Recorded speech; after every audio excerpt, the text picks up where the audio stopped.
Hello everyone, how are you doing? This is MD Tech here with another quick tutorial. In today's tutorial, I'm going to show you guys how to go about resolving an error you're getting on your Windows computer where it says that it could not reconnect all network drives on your Windows device. So if you just want to disable this error message, in today's tutorial I'm going to show you guys how to do that. So pretty straightforward process, and we're going to begin by opening up the Start menu. Type in regedit, so REGEDIT. Best match should come back with Registry Editor. You want to right click on that and then select Run as Administrator. If you receive the user account control prompt, select Yes. Now before you proceed in the registry, I'd highly suggest you create a backup of it, so if anything went wrong you could easily restore it back. In order to create the backup, it's very simple. Just go ahead and left click on the File tab, select Export.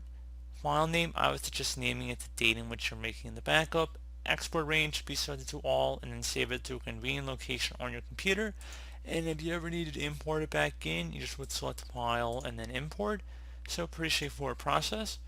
So now that you've done that, we're ready to begin, and we're going to expand the HK local machine folder. So go ahead and double click on that. Locate the system folder.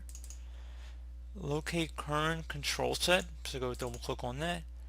Locate control. So go double click on that one as well. And then just scroll down a little bit until you get to network provider. And now on the right side you want to right click inside of a blank area, select new, and then select dword 32-bit value. You want to name this value restore connection.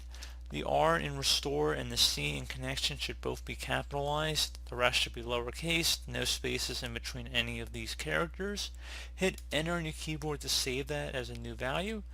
And now that you've done that, keep it as a value data of 0. That's the correct setting here. So if you ever wanted to re-enable those messages, you could just delete this dword value or set it to 1.